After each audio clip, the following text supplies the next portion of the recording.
नमस्कार, मैं डॉक्टर पलाशी विश्वास आप सबका मेरे YouTube चैनल हिंदी साहित्य का सरल अध्ययन में हार्दिक स्वागत है। मेरा अगला वीडियो मोहन राकेश की कहानी मिस पॉल कहानी के आधार पर रंजीत का चरित्र चित्रण पर आधारित है।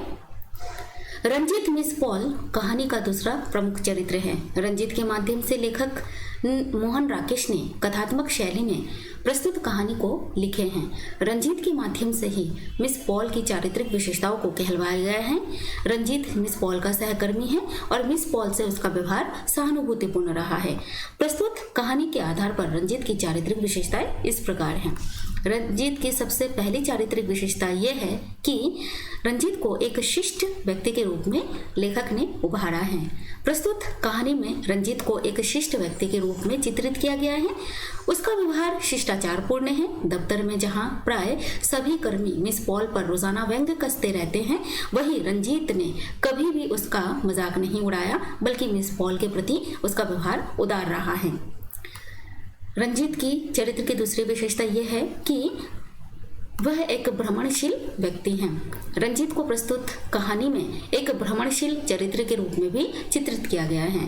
वह दिल्ली जैसे भीड़भाड़ वाले इलाके से कुछ दिनों के लिए कुल्लू मनाली में छुट्टियां मनाने जाता है, जहां पर अचानक उसकी मुलाकात मिस पॉल से होती है। रंजीत की तीसरी चारित्रिक विशेषता यह है कि वह एक सहानुभूतिपूर्ण की भावना से युक्त व्यक्ति हैं। प्रस्तुत कहानी में रंजीत में सहानुभूति की भावना को भी देखा जा सकता है। उसे मिस पॉल से सहानुभूति है।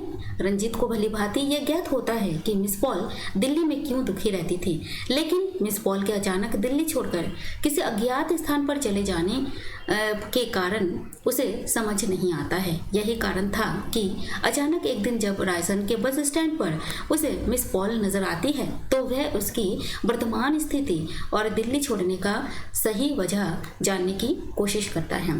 बातों बातों में मिस पॉल रंजीत से कहती हैं, देखो, मैं तुमसे सच कहती हूँ रंजीत, मुझे वहाँ उन लोगों के बीच एक एक पल काटना असंभव लगता था। मुझे लगता था मैं नरक में रहती हूँ। तुम्हें पता ही है, मैं दफ्तर में किसी से बात करना भी पसंद नहीं करती थी। इस प्रकार रंजीत को यकीन हो जाता है कि मिस पॉल अपने सहकर्मियों की व्यंग्यों के कारण निराश थी और उसे निराशा के वशीभूत होकर वह दिल्ली छोड़ आती हैं। लेकिन रंजीत को उसकी वर्तमान स्थिति को देखकर, जिसमें मिस पॉल पहले से भी अकेली तथा निराश हो जाती है, को देखकर रंजीत के मन में मिस पॉल के प्रति सहानुभूति की भावना जगती है। रंजीत की चौथी चारित्रिक विशेषता यह है कि उसे एक बुद्धिमान व्यक्ति के रूप में लेखक ने चित्रित किए हैं। रंजीत को प्रस्तुत कहानी में एक बुद्धिमान चरित्र के रूप में चित्रित किया गया है। वह बहुत ही बुद्धिमानी के साथ मिस पॉल के साथ वार्तालाप करता है और उससे बात करते वक्त इस बात का ध्यान रखता है कि कहीं मिस पॉल को उसकी बातों से आघात न पहुंचे। मिस पॉल के दिल्ली छोड़ने के पीछे कई अफवाहें उड़ाई जा रही थी, अर्थात किसी का ख्याल था कि उसने कुल्लू में एक रिटायर्ड अंग्रेज मेजर से शादी कर ली है और मेजर ने अपने सेब के बगीचे उसके नाम कर दिए। किसी की सूचना थी कि उसे वहां सरकार की तरफ से वजीफा मिल रहा है और वह करती बढ़ती कुछ नहीं, बस घूमती और हवा खाती हैं। कुछ ऐसे लोग भी थे जिनका कहना था कि मिस पॉल का दिमाग खराब हो गया है और सरकार उसे इलाज के लिए अमृतसर पागल खाने में भेज रही है। लेकिन रंजीत को इन अफवाहों में यकीन नहीं था और वह सही वजह जानना चाहता था।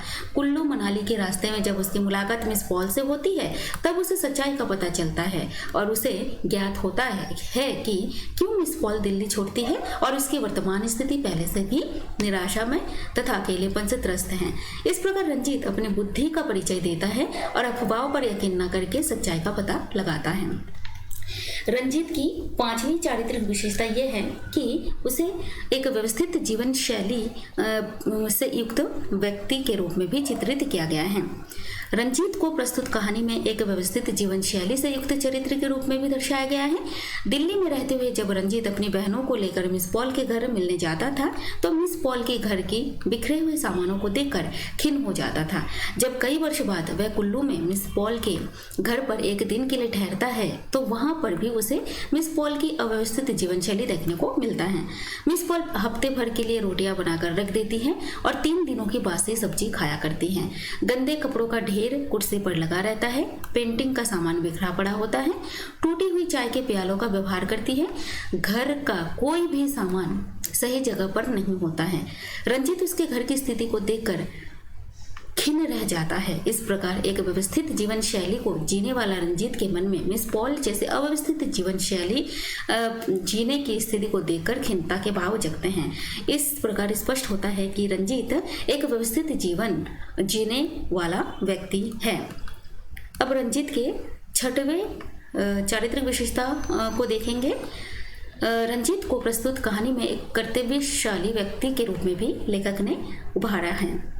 प्रस्तुत कहानी में रंजीत को एक कर्तव्यशील चरित्र के रूप में भी उभारा गया है। कुल्लू में जब रंजीत मिस पॉल के घर में रसोई की हालत देखता है तो दंग रह जाता है। मिस पॉल इस कदर अव्यवस्थित जीवन जीती है कि अपने रसोई में जरूरत के सामान भी नहीं रखती है। रंजीत कुल्लू छोड़ने से पहले ये समस्या सुलझाने की चेष्टा करते हुए मिस पॉल से कहता है, तुम मुझे बताओ कि घी और तारपीन के डिब्बे कहाँ रखे हैं।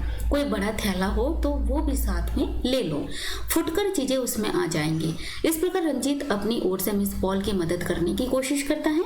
एक कर्तव्यशाली व्यक्ति ही इस प्रकार की सोच रखता है। अतः रंजीत को प्रस्तुत कहानी में शिष्ट, भ्रमणशील, सहानुभूतिपूर्ण, बुद्धिमान, व्यवस्थित जीवन जीने वाला तथा एक कर्तव्यशाली चरित्र के रूप में चित्रित किया गया है। धन्यवाद।